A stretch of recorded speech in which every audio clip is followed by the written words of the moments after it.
Well, Donald Trump and his allies, it seems, plotting not just a day one exit, withdrawal upon returning to the White House, but also revoking a ban. Now, before I get to that, very interesting to see after Trump's victory, positive noises from Ukraine, from Zelensky, in terms of Trump of being decisive in ending the war, ending Russia's invasion of Ukraine.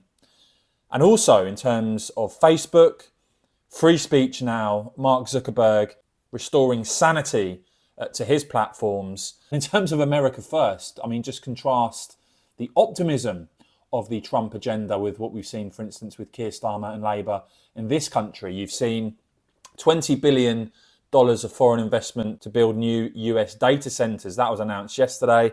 That follows up from $100 billion investment committed there by SoftBank over the next 4 years during the Trump presidency. At the same time, Trump putting out a very strong warning to Hamas to release the hostages. All hell will break out. If those hostages aren't back, I don't want to hurt your negotiation. If they're not back by the time I get into office, all hell will break out in the Middle East. And it will not be good for Hamas, and it will not be good, frankly, for anyone. All hell will break out. I don't have to say anymore, but that's what it is. And they should have given them back a long time. They should have never taken them. There should have never been the attack of October 7th. People forget that.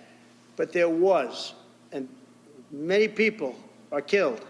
They're no longer hostages.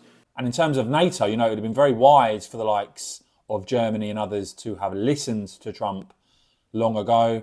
Hopefully they listen to him this time round, because he's now urging NATO members to spend 5% of GDP on defence, saying they can all afford it. It should be at 5%, not 2%. And the NATO chief there, also keen for an increase in defence spending, saying we're going to need a lot more than 2%. But in terms of revoking a ban, well, that refers to Joe Biden's decision to put in place a ban on offshore oil and gas drilling. Trump saying he's going to revoke that immediately. Quoted there as saying, banning offshore drilling will not stand. I will reverse it immediately. I will revoke the offshore oil gas drilling ban in vast areas on day one. And when it comes to the World Health Organization, well, we've seen Nigel Farage talk about this, that Britain should leave the WHO rather than hand it the power to force our country into lockdown. Nigel there describing the WHO as a failing, expensive, unelected, unaccountable, supranational body that wants to run roughshod over countries. And when it comes to the WHO and Trump, well, we've seen this report that Trump's team could be planning an immediate withdrawal from the WHO. Now, Trump did start this in 2020, but it was reversed by Biden. Trump arguing that the WHO failing to hold communist China accountable, calling the WHO a puppet of Beijing, and wanting to redirect US contributions to domestic health initiatives. And you see this report here that members of Trump's presidential transition team laying the groundwork for the US to withdraw from the WHO.